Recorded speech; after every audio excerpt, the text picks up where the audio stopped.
Welcome to the presentation of a lecture from Gnostic Radio, a free public service from the Gnostic tradition of Samael Aun-Weor. Gnosis is the root wisdom of all the world's great religions. Gnosis is a universal teaching of practical science, whose goal is absolute liberation from suffering and the complete development of the human being. This lecture is one of many available by free download or podcast. The hundreds of hours of lectures range in topic and complexity in order to address the many needs of humanity. Each Saturday, Gnostic Radio broadcasts live. The live lecture is accompanied by an online chat, allowing listeners to read additional explanations related to the lecture and providing an opportunity to ask questions of the speaker. To learn how to participate or tune into our continuous web broadcast, visit our website for more information at gnosticradio.org. Gnostic Radio is made possible by the financial support of listeners like you. For more information or to make a donation, visit our website at gnosticradio.org. Now, with heartfelt wishes for the end of suffering for all creatures, we begin the lecture. May all beings be happy.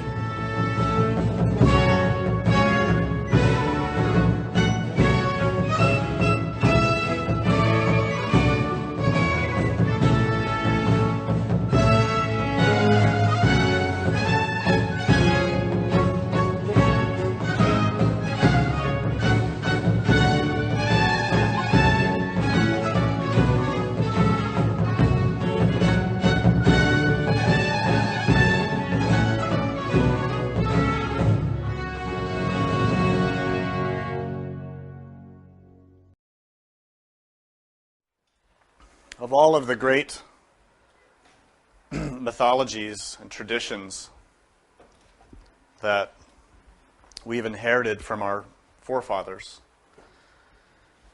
one of the richest and deepest and most profound are the mysteries of the Greeks.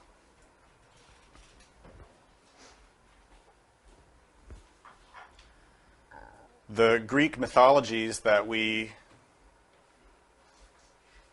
learn about as we are educated in the Western world come from a very ancient tradition that unfortunately has not been transmitted through our textbooks and storybooks. What has been transmitted to us are the garments or the outer covering of these ancient stories.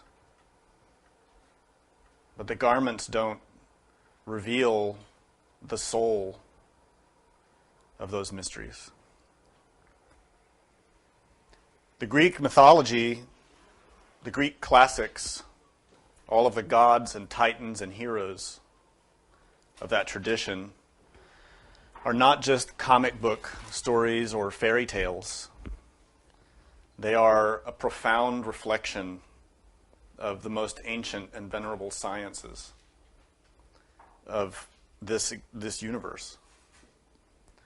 So when we recall the stories of Odysseus or Perseus or Heracles, when we remember Jason or Athena or Medusa, we have to purge from our mind the comic book interpretations of these stories and delve instead into their true heart, their true meaning. This becomes complicated for us because we've grown up with certain assumptions about mythology and history and stories. And we've been saturated in this culture with thousands of years of supposition, theory,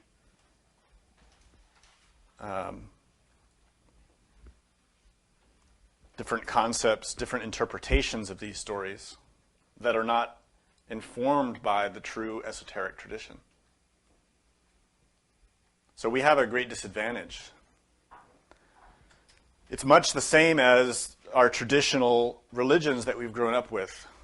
where we grow up hearing the Sunday school interpretations of the Bible or the very superficial interpretations of all the scriptures. Those Sunday school interpretations are only the superficial, literal meaning, and they don't convey the true meaning that's hidden inside the stories. I give you this preface because in today's lecture we will examine a myth that most people have heard of and most people have heard interpretations of, but firstly, the story is always told the wrong way, and secondly, the interpretation is always wrong. So it's good to remember that these stories were originated by an esoteric tradition, by a form of teaching that was not public. And so now, after thousands of years of hearing scholars and intellectuals debate and compare their theories and suppositions, we have no real idea that these stories actually have a true meaning, that the meanings are not just theoretical. They aren't just different people's concepts locked in debate with each other. These myths have a true meaning. In the same way that we ascribe meanings to different things based on our interpretation of them, those interpretive meanings don't always correspond to the true meaning, the true value or the true mystery hidden inside the symbol. In the ancient Greek mythology, it's related through a variety of sources that Prometheus was given the task of creating man. Prometheus is represented as a titan, a god, who was given this task by Zeus, the father of the gods, whose other name is Jupiter, or Io-Patar. Prometheus was given the task to create man from clay. Now, if we were just remembering our comic book interpretations, we would think that Prometheus was a god in a body who went and picked up some clay from the ground and started sculpting a man out of it. But that is just Sunday school stuff. It's symbolic. It doesn't relate to the true meaning of the story. Prometheus, as a word, of course, comes from Greek. And the meaning of Prometheus is he who sees before. He who sees before. In other words, Prometheus relates to foreknowledge, to know the future, to see something in advance of it happening. This is a kind of intelligence or a kind of force that is beyond what we know of as intelligence. It is a kind of wisdom or insight into existence. And obviously, if we've come from a tradition that is based on the Bible, then we would immediately see that Prometheus relates directly with the beginning chapters of Genesis, when the Elohim formed Adam from Aretz, the earth, the dust, the clay. And obviously, this is a correct relationship. Prometheus represents that exact force, the Elohim. Jehovah Elohim, the force of creativity that is expressed through the supernal logos, through the upper triangle on the tree of life.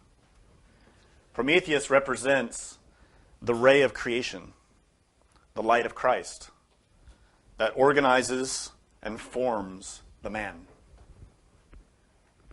Of course, that man is not a physical body. And this is again where people fall into misinterpretations. And they assume that this story of Prometheus is just about how the physical body was originated.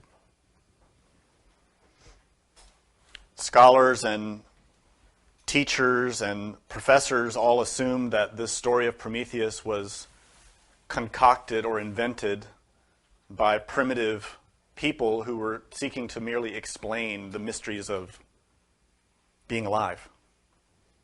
But these scholars ignore that the ancient Greeks were not at that level of being. These stories come from an ancient secret knowledge. And the originators of these stories hid the esoteric tradition in these symbols. Prometheus is known in every religious tradition, but with different names. The Greeks did not invent Prometheus.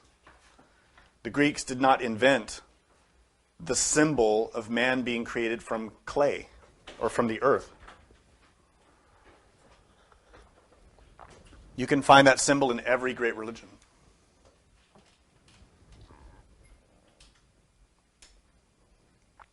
So Prometheus was given the task of creating the man. And here we have a graphic that shows Prometheus performing his task. So upon creating the man, the gods began to divvy up the portion for man, the purpose, the future, the gifts that man would need in order to grow. But Prometheus went beyond because he wanted the best for his creation. And he, through a series of different types of symbolic stories and events, you could say he tricked the gods, or he went beyond what was originally intended for man, and provided for men the best of the sacrifices.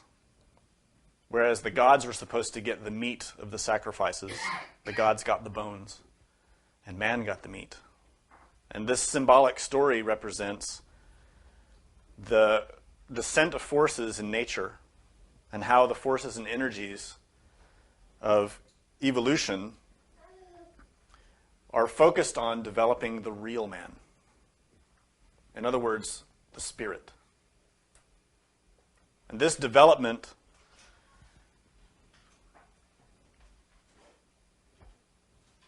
is dependent upon the good graces or the intention of Prometheus, Christ, in other words. The story is represented in different ways in different mythologies and different writers, different presentations of the myth.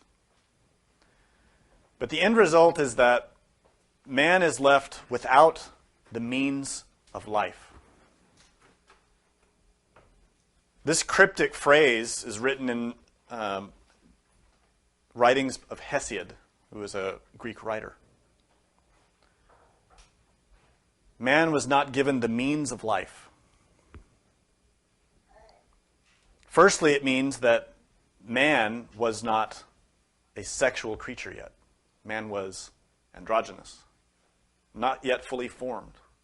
This also relates to the early stages of Genesis, when we see that the Elohim created Adam in their image, male, female, androgynous. Man was man, woman, male, female, a single creature, not yet divided, not yet fully formed. In other words, man could not reproduce and grow and separate the sexes in the way that we know now. There was additional work that had to be done. In order to facilitate that, Prometheus steals fire from the gods. You see, the gods withheld two things from man at this stage: the means of life and fire. But Prometheus, in his longing to push the development of the man, steals from heaven the sacred fire. And he steals it by keeping it inside of a stalk of fennel, which is a type of plant. A stalk of fennel Or in other words, a reed, a tube, a plant. Naturally, if you've studied these teachings, you would immediately know that this is the spinal column, through which the fires of the Holy Spirit illuminate the man and begin the process of creation. That spinal column is throughout the book of Genesis. It is the letter Vav, which begins every sentence, of those first 4 chapters of Genesis. And God said, and God said, and God did this, and God did that. That and is a Vav. That Vav is the spinal column. That spinal column is the center of the tree of life, the Kabbalah, the central column on the tree, through which those forces descend. In other words, Prometheus is the fire of Christ that descends through the Vav, through the fennel stalk, in order to deliver the fire of heaven into the man, to give us power, to give us knowledge. This story of Prometheus represents how those forces, the divine forces, can descend through us, into us, and give us the powers of creation, knowledge. We've probably all heard the story of Prometheus giving fire to man, and because of that, man gained all of the arts, all of his skills, all of his abilities to create, the ability to cook, the ability to heat, smithing, pottery, cooking, all the different types of crafts and arts needed in order to have life, to have survival. But that's all superficial. It's just the literal garment that covers the soul, the real meaning of the story. What that fire provides, what Prometheus truly is the very force of life itself. Prometheus is the fire of existence. Prometheus is Christ, or in Latin, Lucifer. The Latin phrase Lucifer means bearer of light, or bearer of fire. Lucy, fair, carrier of light. That is Prometheus, the one who sees before. Prometheus, Lucifer, is not outside of us. Again, this is the place where these storybook ideas cloud our judgment and our ability to see the meaning. We tend to think of Lucifer as a guy in a red suit with a pitchfork who's running around somewhere doing bad things. This is not the case. This is another misinterpretation of the teaching that's been propagated for centuries. The real meaning of Lucifer is the bearer of light. In the book of Enoch and in the other Judeo-Christian scriptures, Lucifer is shown for what he truly is. The greatest angel. The first angel. The first in the hierarchy. The greatest one is Lucifer. The most resplendent, the most beautiful. But again, that angel is not outside of us. That angel is inside of us. Prometheus, Lucifer is inside of you. Prometheus, Lucifer is the fire in every atom that makes up who you are. It is the fire of life. Prometheus, Lucifer is the fire of intelligence, of life, of living, of creating, of being. And the goal of Prometheus, Lucifer is to create the man. Not the physical man, not a physical body, but manas, mind, man. Manas is Sanskrit. It relates to our mind, to our spirit, to intelligence. The man that Prometheus is creating is the primordial atom. Adam Kadmon. The being. That atom is the tree of life itself. If we look at the tree of life, we see Adam, the body of the cosmic man. That is our being. And the fire that descends through that tree that gives it life and existence is Lucifer, Prometheus.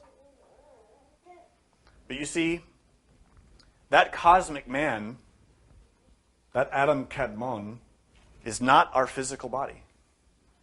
It is not our vital body, our astral body, our mental body. It is all of them, united and made one. That equals enlightenment, liberation, self-realization, the complete human being, the perfect being. None of us are that. We are still a man in formation, a mind in development, imperfect, without that flame filled with cognizance of itself. So Prometheus is not done with us. We're still in the process of trying to be formed, trying to be made. Nonetheless, because of karma, because of cause and effect from our past actions, things get really complicated in the story now. And this is partly why, if you've learned anything about the myth of Prometheus, there are so many variations. There are so many ways of presenting the story and discussing the story, and so many interpretations. It's much like if we look at the American flag, for example, we all have an impression or a meaning that that flag inspires in us based on our experiences. But that flag has a very different meaning to people in other countries. A very different meaning. Totally different interpretation. And that flag had a very different meaning 100 years ago or 200 years ago. In the same way, Prometheus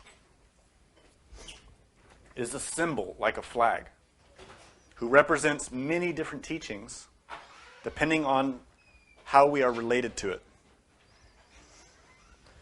So the aspect of the teaching that we'll be discussing today is related with us personally, not just in history.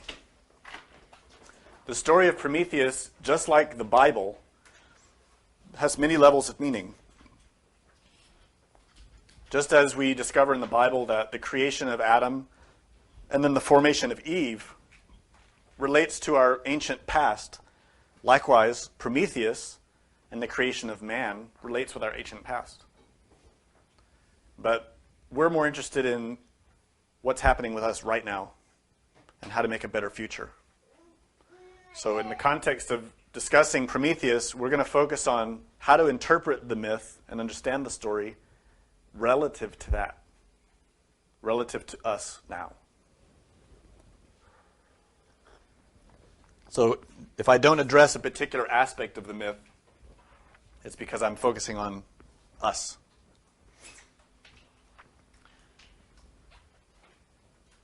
When Prometheus stole the fire from heaven in order to create the man, the gods became angered in the myth. Zeus was upset and needed to punish Prometheus for this. To us, as a comic book story or as a Sunday school story, this sounds crazy that the gods get mad at each other and punish each other. But we have to understand that this is not a comic book. The myth of Prometheus relates to very, very elevated levels of existence within us that deal with subtle forces of nature about which we are completely ignorant. And to illuminate that, we need to understand, firstly, that Zeus, related to Jupiter, the father of the gods, relates with Keter, relates with the Dharmakaya, the body of the law. He represents the cosmic law, balance, harmony, equanimity in all things. We are out of balance with nature. In us, when Lucifer, our own inner Prometheus, is seeking to create the man, he does so by bringing the fire from heaven to institute that creation. But we are not free from karma, from our past actions. And this is why Zeus, as representative of the law, says, okay, you took the fire, but you have to pay because of your past actions. You aren't an innocent babe. coming into existence. You've existed before. You've created karma. You've made mistakes. And this is emphasized in the punishment symbolized in the story. This punishment takes on several forms. The first is that in order to punish Prometheus, we've all heard the story that Zeus commands that Prometheus be chained to a rock at the top of a mountain, and that an eagle or a vulture is there every day to eat his liver while he's chained there, which is a great agony. That chain is the karma. That eagle is the forces of the Holy Spirit, forces of God, related to Bina, to creation, to Ta'at. Eating the liver, which is related with karma, and with the organs in our body that purify the blood through purification, related with sexuality, of course. That symbol is very deep and could be a whole series of lectures just on that. But before that punishment is instituted, Zeus commands that the woman be created. Now, in some stories, if you read Hesiod or some of the other writers, they present this as the woman is a punishment for humankind, for mankind. But that's only, as I was saying, relative to a certain aspect of the meaning of the story. Unfortunately, people have only heard that this woman was evil. Her name is Pandora. And we've all heard the story of Pandora opening the box or the vase, and from that vase or box escapes all the evils that plague mankind. This story has been grossly misinterpreted, in the same way that we've always misinterpreted the story of Eve. You see, Pandora is Eve. We've all grown up, if we've grown up in a Jewish or a Christian household, blaming Eve. Right? Everyone says Eve is the cause of the fall of mankind because Eve ate the fruit. She listened to the serpent. And so naturally, we, with our comic book minds, blame women. And we've had centuries of this, of women being blamed and women being punished and considered less than men because of this misinterpretation. But it's all a lie. Eve, Pandora, does not represent a physical woman. Eve, Pandora, does not represent a physical woman. Eve, Pandora, is a symbol of something much more profound. In the stories, I'll read you a little quote. This is very beautifully written by Hesiod. So Zeus commanded Hephaestus to make haste and mix earth with water and to put in it the voice and strength of humankind and fashion a sweet, lovely maiden shape like to the immortal goddesses in face. Hephaestus is Vulcan, the one who works in the forge. And Vulcan, Hephaestus, creates a woman by combining the earth with the water. These are very deep alchemical symbols. And this woman is made with all of the greatest qualities of the gods. So Hesiod goes on to say, and Athena to teach her needlework and weaving, and golden Aphrodite to shed grace upon her head, and cruel longing and cares that weary the limbs. And he charged Hermes the guide, the slayer of Argus, to put in her a shameless mind and a deceitful nature, so he ordered. So Hesiod here is addressing an aspect of this story that relates with our psychology. But this is not the only presentation of the story, because elsewhere we find that Pandora is described as receiving all the boons and benefits of the gods, but nothing deceitful, nothing negative. In fact, her very name means all gifts or all giving. Pandora. Pan is all, Dora is gift. What that means is that when Hephaestus formed this woman from the earth and the water, all of the gods came, Aphrodite, Hermes, everyone, to give her their greatest gifts: beauty, intelligence, wisdom, a beautiful voice, a beautiful appearance, intelligence. All of these qualities. And when the gods beheld her, they were amazed because she was the most beautiful creation yet. Just like Eve. And then she was given to the brother of Prometheus as a wife. Now let's not fall back into the comic book interpretations. Let's remember what we're talking about here are subtle spiritual principles deep within our being. Prometheus is Lucifer, Christ. Who is his brother? Remember when Lucifer descends into nature, in us, Lucifer inverts because of karma.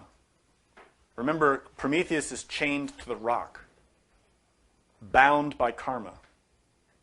He becomes Satan. Not out of his will, but because of the karma. You see, that ray of creation is one all the way down the tree of life. But when it passes through the sphere of Malkut, that ray inverts. So therefore we see at Malkut a great juncture. Malkut is related with the physical world, our physical body, us. Above it, we have the heavenly realms, and below it we have the hell realms. But the light of creation that illuminates all of it is the same light. It's the same ray, but polarized. In the upper worlds, it is Lucifer, Christ. In the infernal worlds, it is Lucifer, Satan. Same light, but conditioned. So the light below is Prometheus chained to the rock. That rock is Yesod. Sex. Patar. Patar is part of the name of Jupiter, Zeus. Io Patar. Patar means rock. Jupiter is that force, conditioned, trapped, encaged here in relation with Prometheus, in Klipot. When the woman is created, Pandora, when she is emerging from the earth, she comes out of the earth, right? This is an illustration of Pandora emerging from the earth, out of the clay, out of the earth and the water. This relates with, what is the earth? The body. Aretz. Adam is formed out of the dust of the earth. Pandora, Eve, is formed out of the dust of the earth. But the difference is that Pandora is created with the waters of sexuality. Moreover, she receives all of the beauty of the gods in her. All of those archetypes. Seems complicated, right? It is. This myth is very deep. Pandora has many levels of meaning. I'm trying to present it to you in an organized way, but the story is not organized. It's very deep. It's very intuitive. It's hard to put it in an intellectual form that makes sense.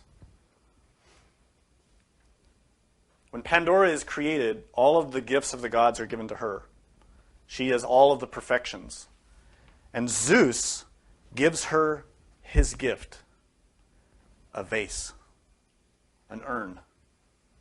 And here we have an image of a traditional Grecian urn. They're called pitoi.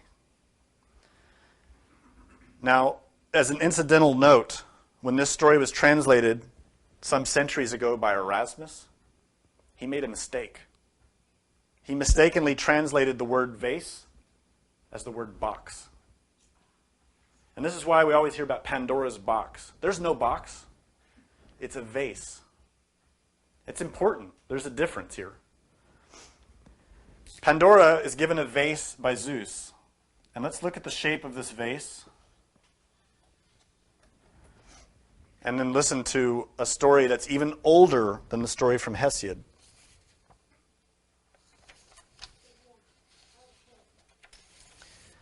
In the Iliad, Homer wrote this. This little short passage from the Iliad will reveal the entire meaning of this story to you, if you listen carefully. So in the Iliad, Homer wrote this. There are two urns, vases, that stand on the doorsill of Zeus. They are unlike for the gifts they bestow. An urn of evils, an urn of blessings. If Zeus, who delights in thunder, mingles these and bestows them on man, he shifts and moves now in evil, again in good fortune. But when Zeus bestows from the urn of sorrows, he makes a failure of man, and the evil hunger drives him over the shining earth, and he wanders, respected neither of gods nor mortals. Did you get it? You remember the Garden of Eden? At the tree of knowledge of good and evil. These two urns represent Da'at, the tree of knowledge, which is hidden in the tree of life. The tree of knowledge and the tree of life are really one with two aspects. So Homer is explaining here the core secret of this mystery. Zeus gives an urn to Pandora as his gift. That urn is both of these urns. It is the tree of knowledge. It is the secret doctrine hidden in the tree of life. That urn has the potential to give good or bad. It has the potential, depending on how it's used, to result in benefit for mankind or destruction for mankind. That urn is in us. That urn is Da'at, the tree of knowledge, in us. Let's examine what that means. To firstly understand what that means, we need to see a little bit more about Pandora. Remember, Pandora is not a physical person. Pandora represents an archetype who receives all of the archetypes of all the gods. Pandora is created by Hephaestus, Vulcan. Right? So Pandora represents the unfoldment of the Divine Mother from Binah. She represents the very intelligence that carries the force of Da'at. Pandora represents our Divine Mother. She is the one who receives all the benefits of the gods above. She is the archetype. She's the one who gives life. She is Eve, Hava, as a primordial archetype. And this is why, in all the ancient myths, Pandora is related with Demeter, or Gaia. And this is why all the scholars are so confused about Pandora and they can't figure her out. They all think Pandora is a woman, physical woman. She's not. She is an archetype who has levels of meaning, but the first and most important is she is our inner individual Divine Mother who has in her hands the secret knowledge, Da'at. And this is why in all of the traditions around the world, the one who teaches the soul to enter the secret knowledge is the Divine Mother. Always. She's the one who teaches the path to the initiates. She is Athena. She is Minerva. She is Hera. She is Sarasvati. She is Tara. She is the Daikini. She is Mary, Maia. She's all those goddesses, Isis, who has her secret rituals, her secret knowledge that she bestows on those who are worthy to receive it. This is Pandora in her superior aspect. Pandora is in us. She is the archetype that will result in the creation of the full establishment of the man.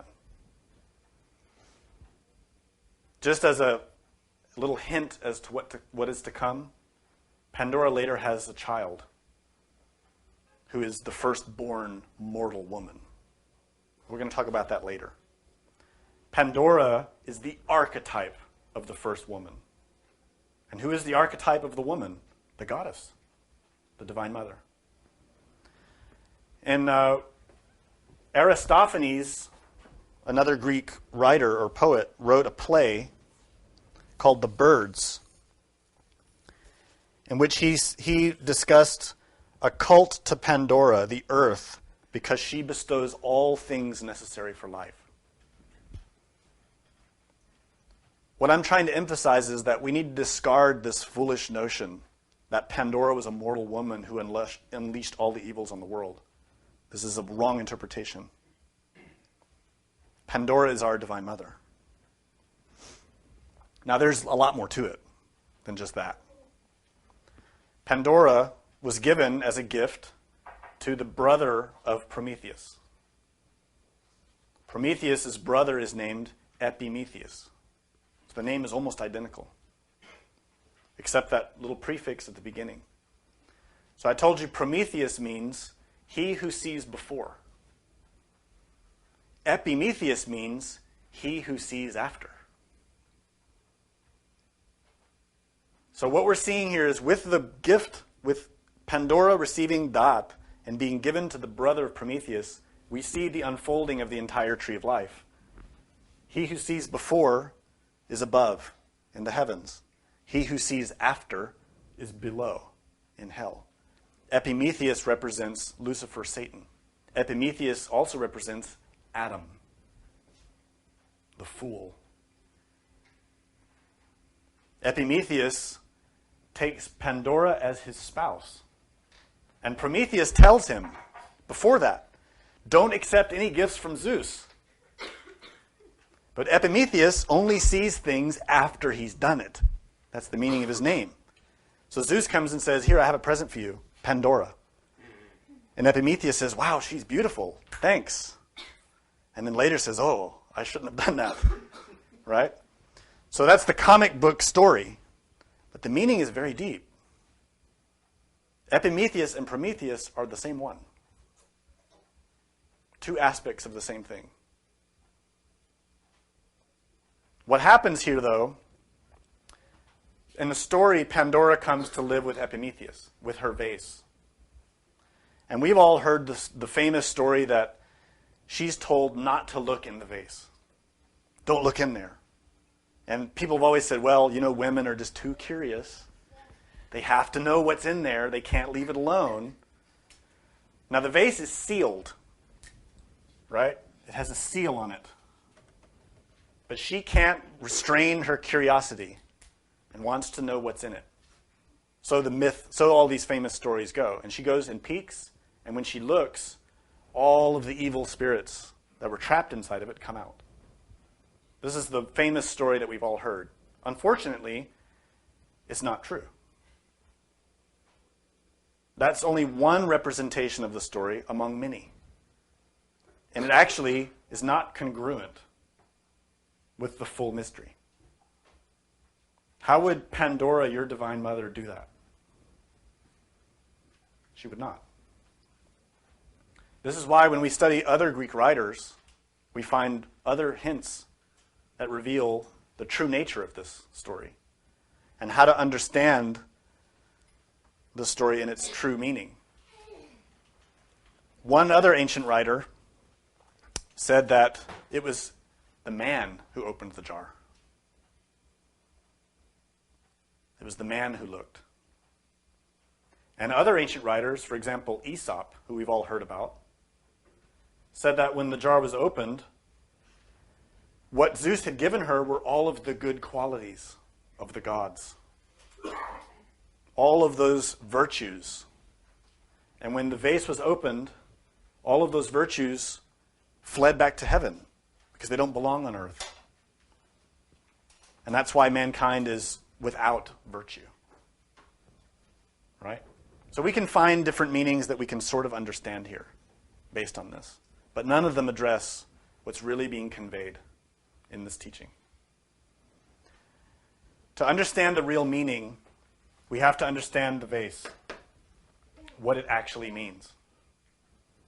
And we have to understand that Pandora has levels of meaning. The vase that Pandora receives, as I mentioned, is twofold. It is a duality, like everything. The tree of life itself is a duality, and all the forces in nature are dual, having a polarized potential, positive or negative. And on that scale, there is a great deal of range or relative levels, either above or below. This urn represents that potential. The urn is a gift from Zeus. It is all of the archetypes of all the gods put into our Divine Mother, given to her, and brought to us in our soul. We abuse and break the seal on that urn when we don't respect the law. Remember, Zeus said, don't look in it. It's the same command as given in the Garden of Eden. Do not eat the fruit of the tree of knowledge, for if you do, you will surely die. It is the same symbol. And what is that tree of knowledge? It is not merely the tree of knowledge. It is not merely Etz Vadat.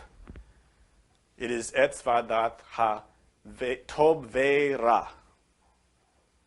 The tree of knowledge of goodness and pollution. Just the same as Homer said, there are two urns at the doorway of Zeus. Right? Two urns. One with goodness, one with pollution or evil. Those urns are really one. That urn is in us. Where? That urn has levels of meaning here. Very subtle. I know we all like to fix one definition on it and say it's that. It's not that simple. The urn is also an archetype. Primarily it represents Da'at, the tree of knowledge. But that power, that knowledge, is in many levels and has many implications. As an example, Pandora represents our Divine Mother, who holds the urn. But Pandora also represents our mind. Because our mind is a reflection of the divine. Our mind is a child of the Divine Mother. Our mind is feminine. Our mind is Eve. And within us is Adam and Eve, right? Two aspects of mind. Pandora is also related with our sexual organs. Adam, the primordial man, is related with our brain and nervous system, with our spinal column, with the fennel stalk. Remember, the fennel stalk comes first with the fire inside, then Pandora. Adam, the brain, the nervous system. Pandora is sex. So there are many levels here. But what's most beautiful is if you compare this urn, the vase, with Eve. If you observe the shape of the urn, you will see the shape of a uterus. That is no mistake. If you imagine the shape of the urn and place it over the sexual organs of the woman, you see the uterus, the sexual organs. That urn, the sexual organs, is where the hidden mystery of Da'at, the tree of knowledge, is. There, in sex. That is the ancient mystery. But because of cupidity, in other words, curiosity and ignorance, we always want to know what is inside of that urn. We're always longing to taste, to experience something hidden in sex that our conscience tells us we know we shouldn't approach. Our conscience tells us, don't go there, but we never listen because of desire. And so we go into sex seeking to know what is inside of the urn. And because of that cupidity, that foolishness, we break the seal. What is that seal on the urn? It is a hymen. It is virginity. It is chastity. You see, when you place a seal on the urn, when that urn is first delivered, it is chaste, it is pure, it is unbroken. It is knowledge, it is da'at, but pure. But when in our ignorance, in our curiosity, in our foolishness, we penetrate into that, we look inside of that urn, we defile it. That's how these forces of Prometheus invert and become Epimetheus, Satan, who's chained to the rock. Sex. This is the mystery that's hidden here in Pandora's vase. It relates to events from the past, but it relates to events now. What we need to learn is to restore the purity of that vessel. We have to learn how to free Prometheus from the rock.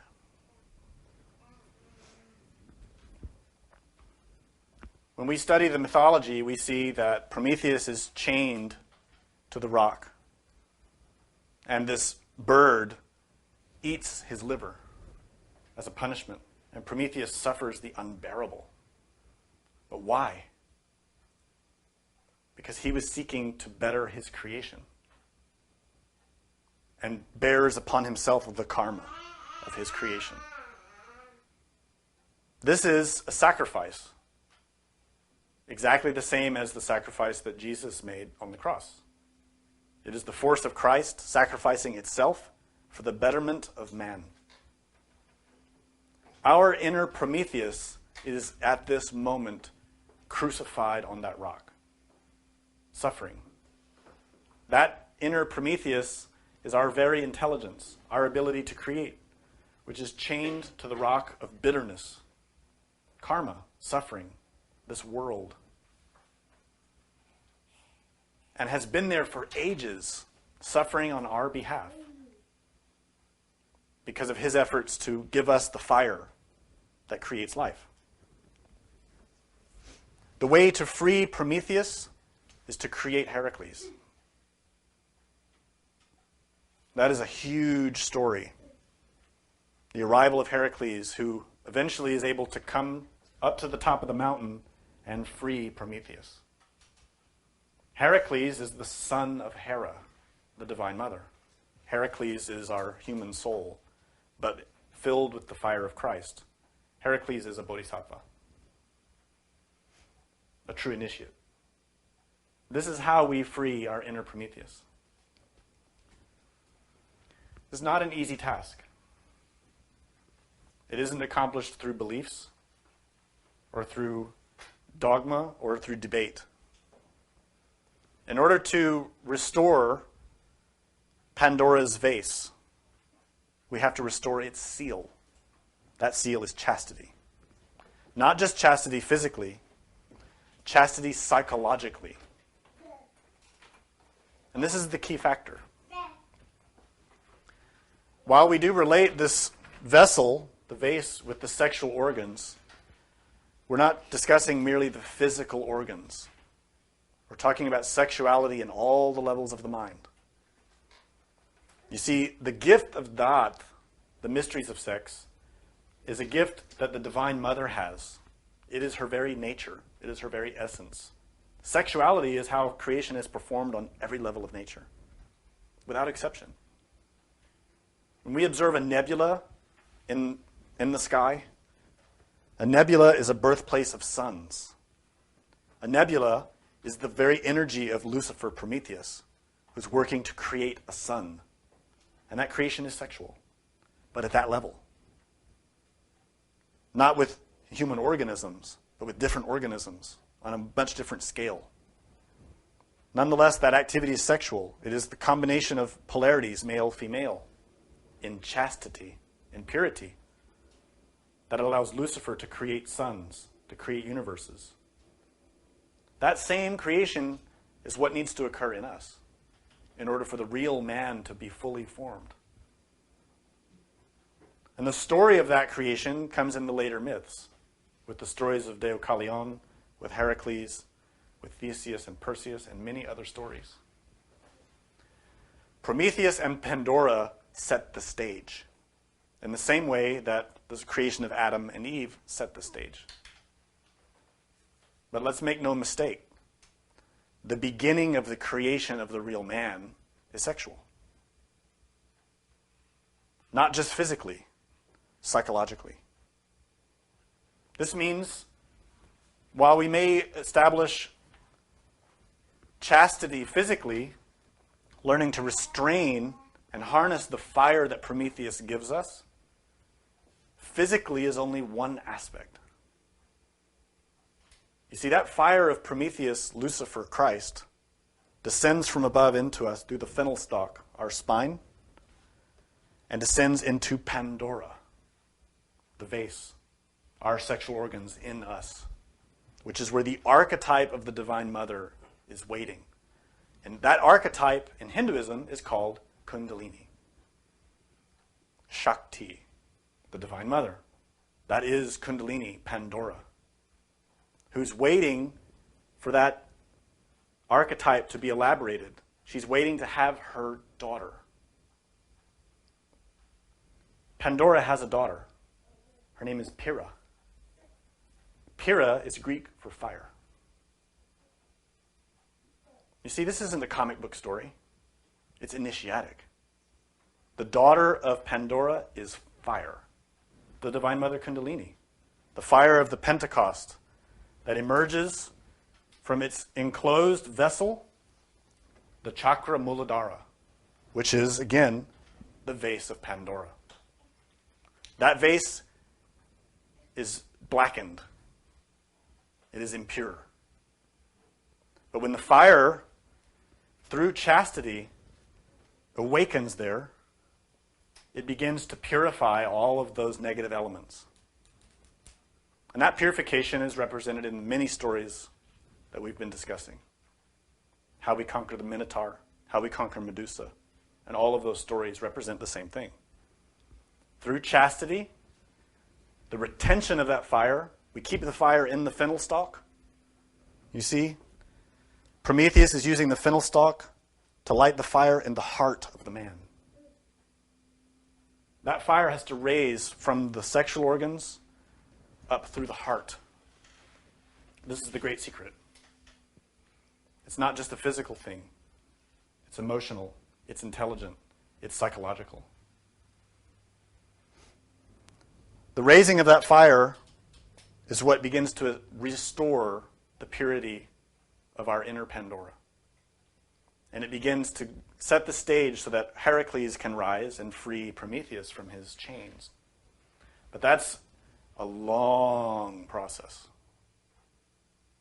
If you want to know more about Heracles and the many labors he has to perform, you can read the book, The Three Mountains, which explains in detail as much as can be explained about that process. It's a long story. But in the end, Prometheus, Lucifer, is redeemed. It's the same story as Dante descending into the Inferno. If you recall, Dante goes deep down into all the levels of the Inferno. And what does he find in the very center, in the ninth sphere? Prometheus. Lucifer. Frozen. He's frozen because there's no fire there. He's crystallized in karma, shedding tears of ice. And those same tears are the tears of him being crucified at the stone, chained to the rock, with the eagle eating his liver. The tears of Lucifer, crying for pain because of his beloved child, which is us. This is not just a pretty story or an interesting concept. This is a palpitating reality in your heart, in your soul. Lucifer is not a theory. Prometheus is not just a myth. Prometheus is inside of you. In the same way your Divine Mother is inside of you. This path is all about rectifying this mistake. Learning to purify the mind in order to free Prometheus and fulfill his purpose, which is to create the man. That process needs him. That process cannot be accomplished without Lucifer. It's impossible. Lucifer is the one who creates the man. Prometheus.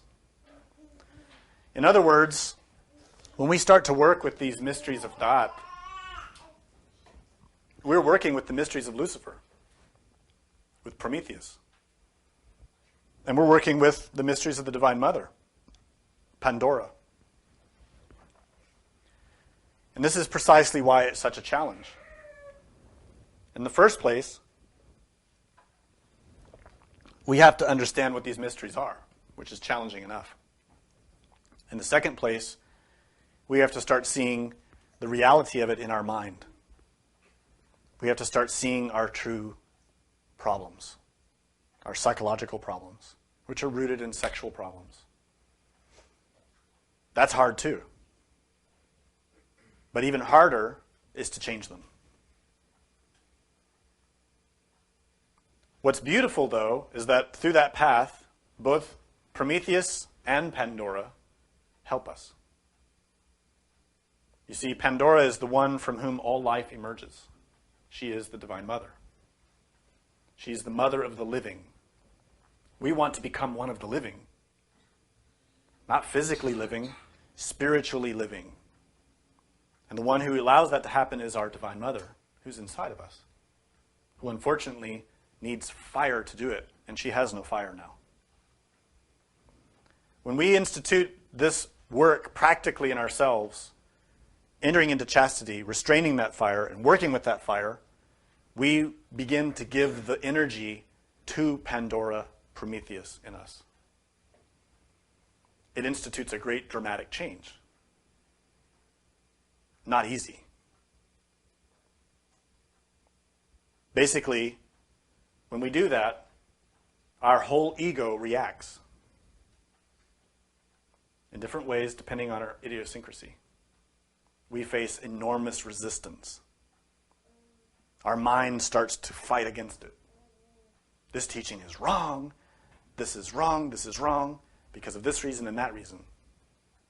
It works through our three brains in order to convince us to leave. And in fact, the thing that's hard to grasp here is that the one who's doing it is Lucifer, Prometheus. You see, Prometheus, while he is chained to the rock and suffering on our behalf, he's also the one who trains us to free him. He's the tempter, the trickster. In the same way that Prometheus tricks the gods to steal the fire, he is Loke. He is the one who is very clever and no one can figure him out. He's our psychological trainer. He's inside of us. And when we take this work seriously, he starts to organize what in us needs to be worked on. He takes that fire and uses it to begin to free us. But the only way he can do that is to show us the cage. We don't like to see the cage. We want to stay in the cage. What this means in practical terms is that when we begin to harness that fire physically and psychologically through chastity and transmutation, he begins to use that fire in order to show us ourselves. We start to face tests, ordeals, difficulties, resistance, problems, all of them in the mind. We always, again, come with this storybook thing, thinking that initiation is a great, beautiful story that happens in our life, and that everyone will admire us for it. Not the case. Initiation is inside. It's in your heart. It's in your mind. And outside, nobody can tell. In fact, you might find that outside, people like you less. You may have problems, difficulties. People may reject you. Not even for this work, but for other reasons. You will find your life becomes hard, painful, difficult. And so your mind naturally starts to say, this work is no good. This work is only making my life worse. It's the same comment that we hear when people begin to learn how to meditate. They start to practice and observe their mind, and they feel like their mind is getting worse. Their mind is getting more out of control. And it's not true. It just happens that they're starting to see the actual state of their mind. Likewise, when we take this work seriously, we start to see the actual state of our life, the actual state of our mind. It's very weak and very easy to manipulate. We don't have much will. But you see, this is another mystery hidden in Prometheus.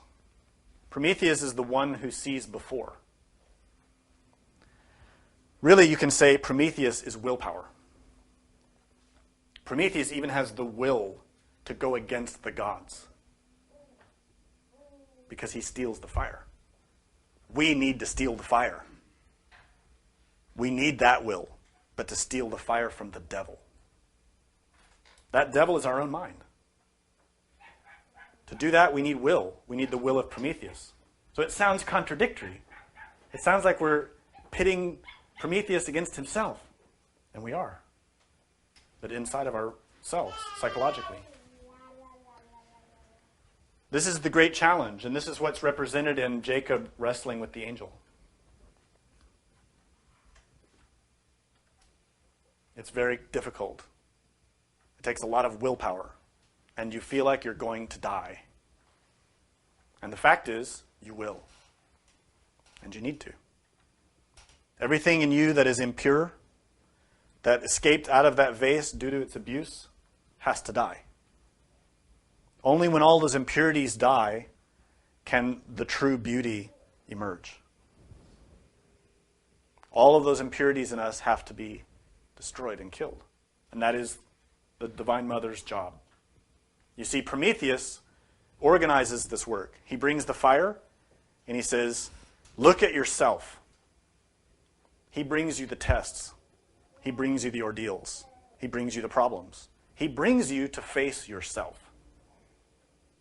All he really does is show you a mirror. This is you. I know you don't like it, but this is you. That's what he says. But then, if we face that, if we look squarely at ourselves and we work to change those impure elements in ourselves, then Pandora can step in, the Divine Mother, and take that fire and destroy that impurity. This is why she is the mother of the living, the one who gives everything, the giver of gifts. Properly translated, her name, Pandora, means all giving. She is not the origin of evil. She is the origin of good. But if we misuse the reflection of Pandora in ourselves, if we abuse of that vase in ourselves, she inverts. Just like Lucifer does, just like Prometheus does. She also polarizes negatively, becomes trapped. Do you have any questions? When Mephistopheles is warning Faust about belief, is this similar to the story of Pandora as Mephistopheles Lucifer? The question is Mephistopheles from the story of Faust the same as Lucifer? Yes. Mephistopheles is the same figure. And when he warns Faust about the woman, it's the same warning. It's the same warning of saying, do not eat from the tree of knowledge. It's the same warning of, do not accept a gift from Zeus. It's the same warning of, do not look into the vase. But we're always too curious. Let me make a comment about the story of Hesiod, because this has also been really misinterpreted for a long time. Hesiod, in his book, Works and Days, and his Theogony, presented Gnosis very clearly. Hesiod was a Gnostic, even if people don't call him by that term. By our definition, A Gnostic is someone who works consciously in initiation and who knows this knowledge from the hidden tradition, and Hesiod belonged to that tradition. But like all the other initiates through the Piscean era, he wrote and represented that teaching symbolically. He didn't write it literally. Moses didn't write it literally. The apostles of Jesus didn't write it literally. Neither did Hesiod. The story that he relates about Pandora, he describes Pandora as being the greatest guile or subterfuge that the gods performed against mankind. So he says, Pandora was created as the most beautiful, resplendent woman, but with a devilish, cunning mind. And he goes on to write that woman is the curse of humanity. And so people for centuries now, for 2,500 years, have read this and read it as an attack against women physically and a condemnation against women as a sex physically. But this is wrong. This is not the right interpretation. That book is a scripture. It is not literal. What Hesiod is writing about is the mind, is the sexual organs, is our own inner Pandora.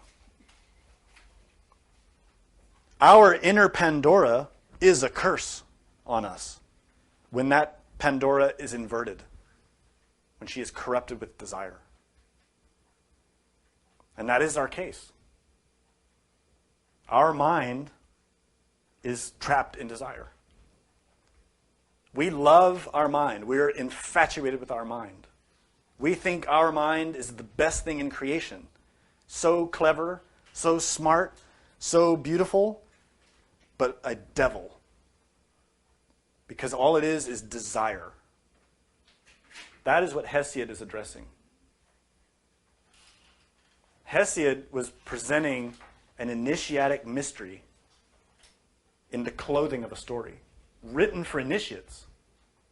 But all these scholars got a hold of it and had been using it for thousands of years to make all kinds of claims about Greek traditions, but they're not founded on anything but supposition. Because all these scholars and intellectuals don't know the teachings. They don't know the Kabbalah. They don't know the hidden mysteries inside the story.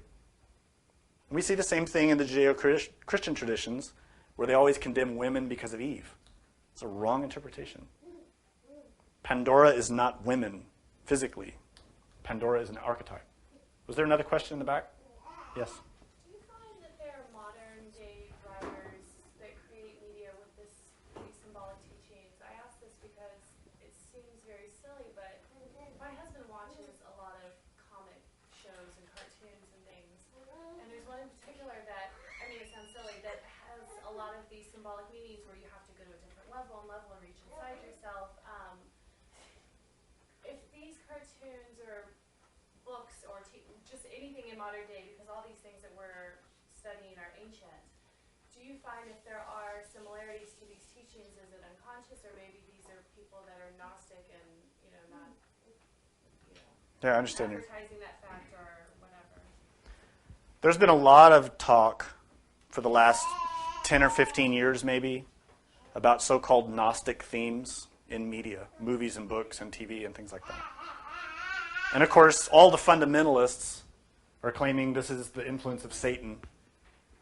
And all of the pseudo-esotericists are claiming this is the secret doctrine that's spreading through our media, which is supposed to be a good thing.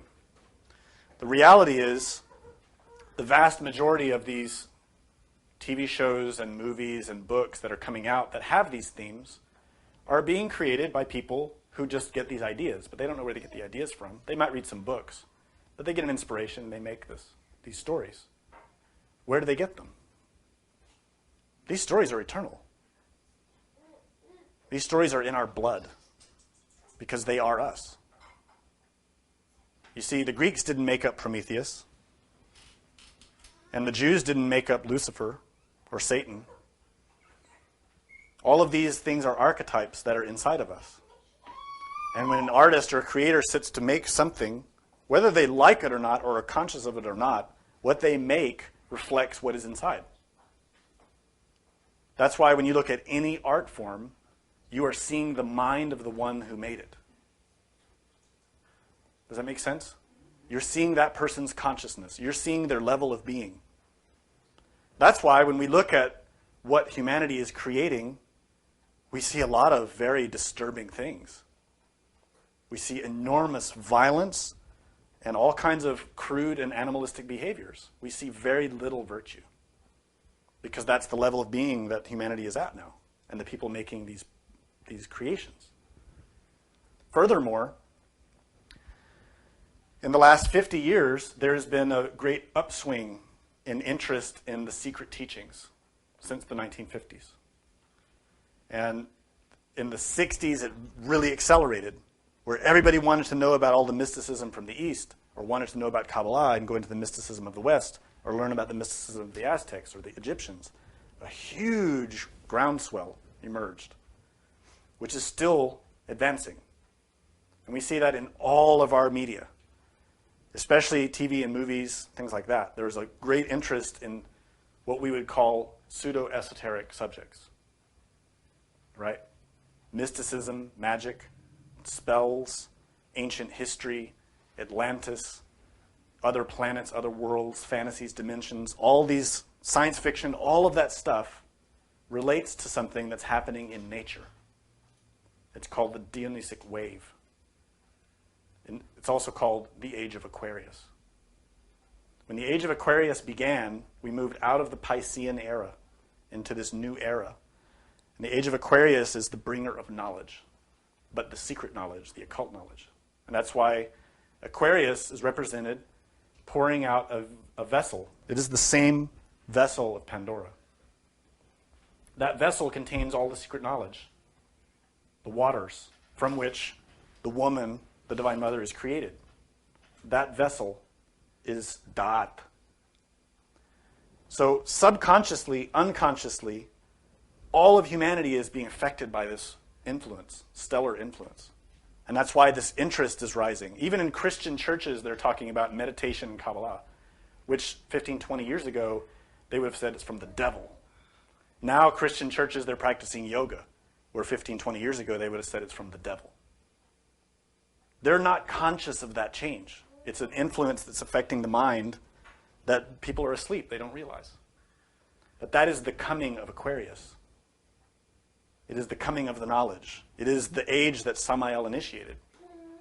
It is that knowledge that's being poured out in all the levels. And so people who are creative get inspired from that without realizing. But unfortunately, they take that influence and it's filtered through their mind. So this is why we see a lot of movies and TV shows that appear on the surface to be Gnostic, but are actually black magic. A lot of shows, movies, books, many, thousands upon thousands. So this idea of Gnostic themes is a little bit of a misnomer. It's a little bit misnamed. Yeah, the themes are emerging in the subconsciousness, but they are being filtered and propagated through the inverted aspect of the mind. Make sense? Kind of scary. But it's good because it shows that we have a predisposition now, naturally, because of this help we're getting from above, to learn this knowledge. That's why it's being revealed openly. Partly because the Age of Aquarius is beginning to bring in a new age, but also because the karma is such that we need to get it now to take advantage of it, because time's running out. So the TV shows and movies and all that stuff, truthfully, are completely irrelevant. Some people say, but these movies inspire people to look deeper and find the teaching. I disagree. Movies and TV shows hypnotize you. And they feed you the concepts of the mind of the person who made them. What is in that person's mind? To make money, to become famous, to become recognized, to be admired. Where do you find true food for your spirit? In movies or TV? I don't think so. You'll find the true nourishment for your spirit inside, through meditation, inside, through practice, in relation with others, when you're conscious with others, cognizant. That's how you nourish your spirit. You can take in entertainment, but be wary and transform those impressions. Don't take them at face value. Comprehend it. Take it in and compare it. Make it cognizant in you. Don't just take it in and say, oh, beautiful. Things that appear beautiful often are not. You can only judge it with your consciousness awake. Then you'll know. Another question? What's the equivalent of Pandora in the Egyptian? Pandora is closely related with Isis in the Egyptian tradition. Pandora, well, Isis has a very deep and rich mythology also. But Isis is also the one who holds the mysteries, right? She's the one who contains the archetypes of the gods, and she's the one who gives of herself. She's also the one who, through the mystery of Osiris and Horus, goes through the process of recovering the coffin. Have you ever heard the myth? That coffin is the same vase, the box. So if you study those two myths together, you'll see a huge range of similarities because they come from the same root. Was there another question? Now, was that parallel to the Greek mythology? It was before, way before the Egyptian. I believe they overlap in some cases because the Isaic tradition did go into Greece, and the Grecian tradition did go into Egypt also. Right. So they intermingled. The other thing to keep in mind is that there is not one Greek tradition. Greece was a collection of city-states, and there were many schools at many different levels, and they all interpreted the teachings according to the psychology of their group. So that's why we find a lot of diversity in the myths, and the same with Isis. There's a lot of diversity because of the rise and fall of different groups at different levels. But they did overlap, as far as I understand. Ultimately, they come from the same root. Hermes. Hermes was the Egyptian initiate who, from him, flowered all of these mystery schools. Hermes Trismegistus, who in Egypt is called Thoth. So they all ultimately can be traced back to him, and he was Atlantean. Any other questions? Yeah, right here. Okay. Two. If our minds are so bad, why is it if you focus on a thought for a long time, good or bad, it helps you to fulfill that desire? So if our minds are so bad, why is it when we focus on a thought, good or bad, we then fulfill that desire? Because the focus, that concentration, is conscious will. Whether it's evil will or pure will depends on the conditioning of it. And to say bad or good is also relative. We need to know in relation with what. When we talk about our mind being impure, we're not saying that we are evil or bad in the ultimate sense. We're saying that we are impure. Evil, good and bad are relative. Good and evil are terms that really have made a mess of religion. They really have. What we say, rather to be more specific, is that our mind has fallen into impurity. And when we use our will to fulfill desire, we build desire. Simple. It's very evident. The more you chase a desire, the stronger it gets. The more you feed a desire, the stronger it gets. The more you indulge in impurity, the more it spreads. That's all. Conversely, the more you follow your conscience to know the difference between what is right and what is wrong, and you actually do what is right and listen to do what is right, you will propagate more rightness, more purity. But again, these are relative to the amount of will we invest into it. You see, the force of will is the force of Prometheus. It is that. Willpower. But how much will do we have? And where is our will? Right now, we're a very divided house. We have a lot of will trapped in desires. We have very little will that is free to go against desire. It's a very challenging position to be in. But we have really no choice. If we want to come out of impurity and come out of suffering, we have to grow our will that is free of desire. And that's a moment-to-moment effort. It isn't once a day or once a week. It's continual effort. Is there another question? Yeah. Is it possible to equate the age of Aquarius with an archaic revival of coming full circle? Is the age of Aquarius equated to an archaic revival of coming full circle? Every humanity passes through many phases of development. And what we see with the age of Aquarius is, of course, a revival or recapitulation of the previous age of Aquarius, which was a long, long, long time ago. And also, anytime any age begins, there is always a recapitulation of past events and karmas. In the same way that when our body is created, we see in the creation of that body a recapitulation of all its previous states. So the same is happening in this age as Aquarius begins. But that beginning happens over many centuries. It doesn't happen from 1 minute to the next.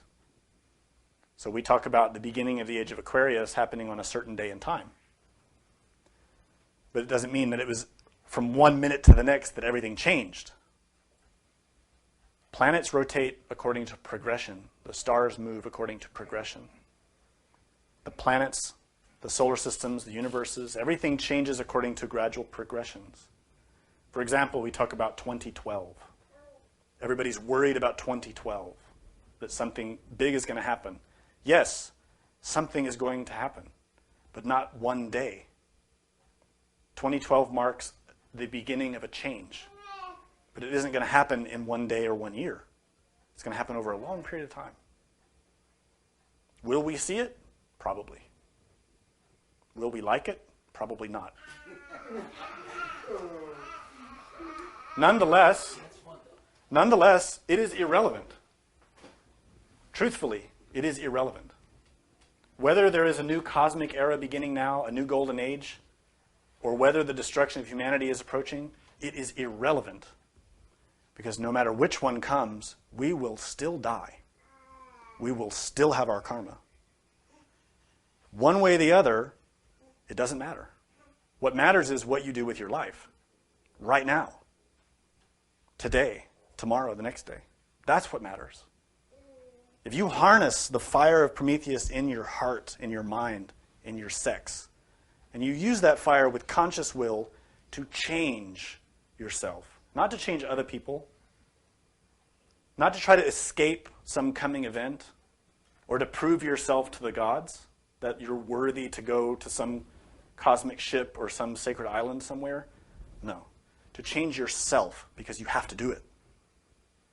Then you can do it.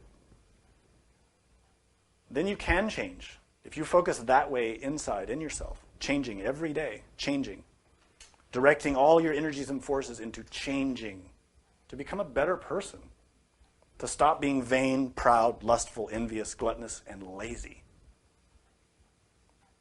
We all love to study the teachings and hear the ideas, but when it comes to practice, we're very lazy.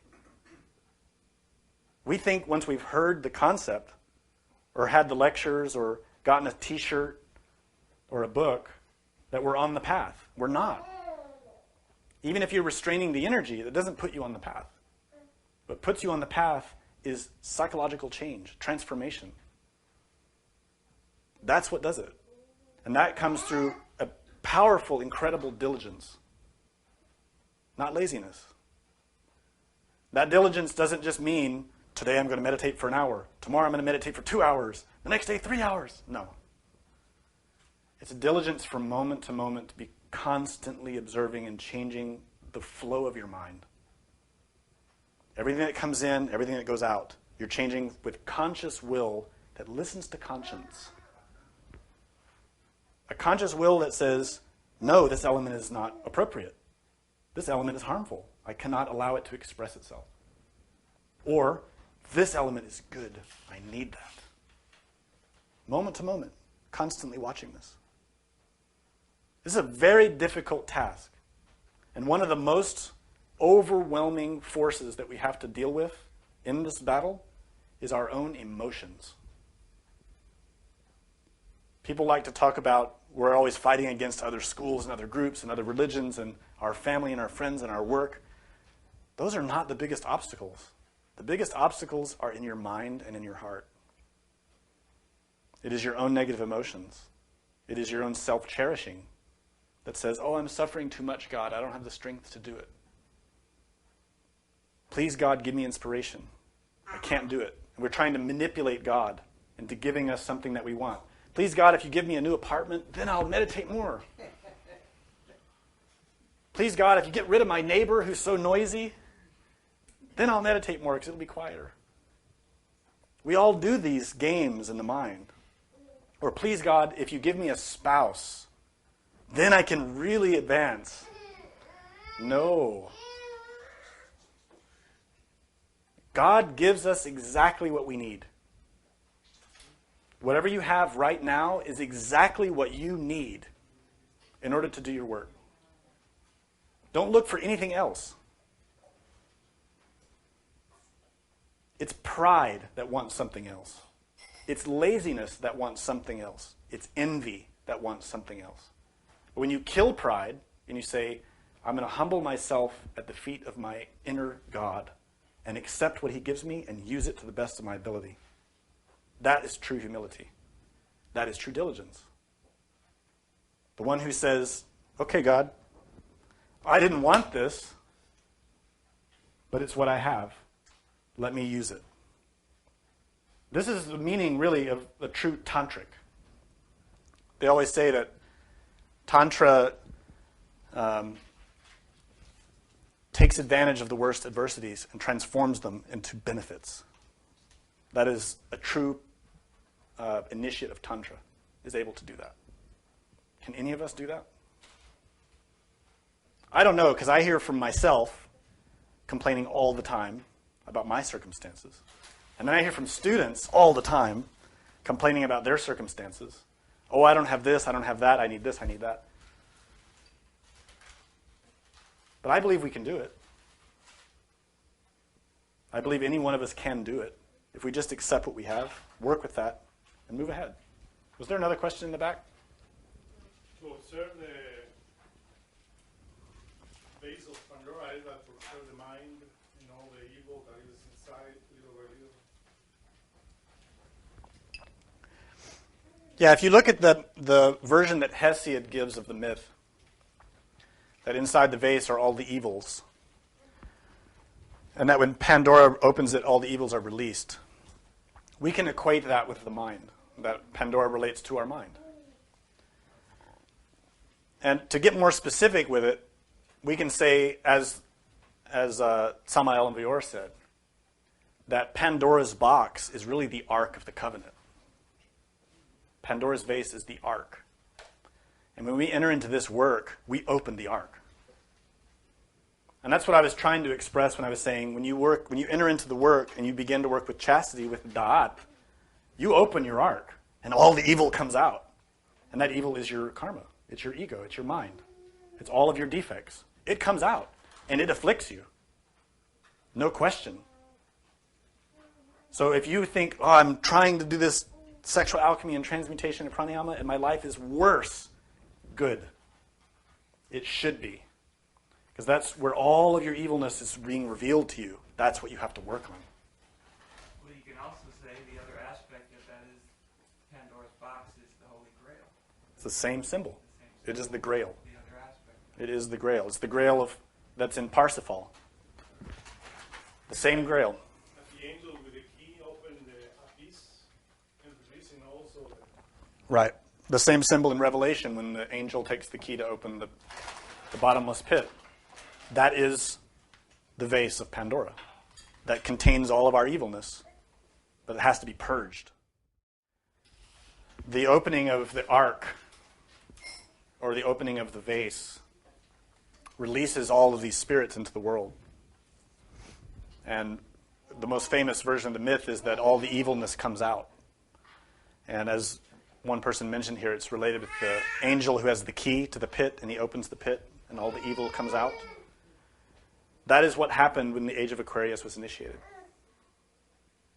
The same thing. When Samael Aun Weor opened the key of Da'at and opened the meanings of the true teaching, the karma of the world was opened. That was a seal. Have you studied the seals in Revelation? The 7 seals? One of those seals is the opening of the pit. And that was what Samael Aun Weor did when he opened the keys to Da'at. So that marked a progression towards the end of this race. When the locusts are freed. The locust is the teaching, the Kabbalah. It's when all of that information, all the knowledge becomes freed, and it afflicts man. And this is one of the things that all the interpreters of Pandora's vase could never grasp. How it is that Zeus would give this gift, but put evil into it. And it's because there have these many levels of meaning. It's not so simple. Many levels, all of which are true. What's important for us is to focus on what's practical and applicable to ourselves now. All of these things are true. And they all have relevance. But what's most important is that we use the teaching for what they were meant for, which is to change.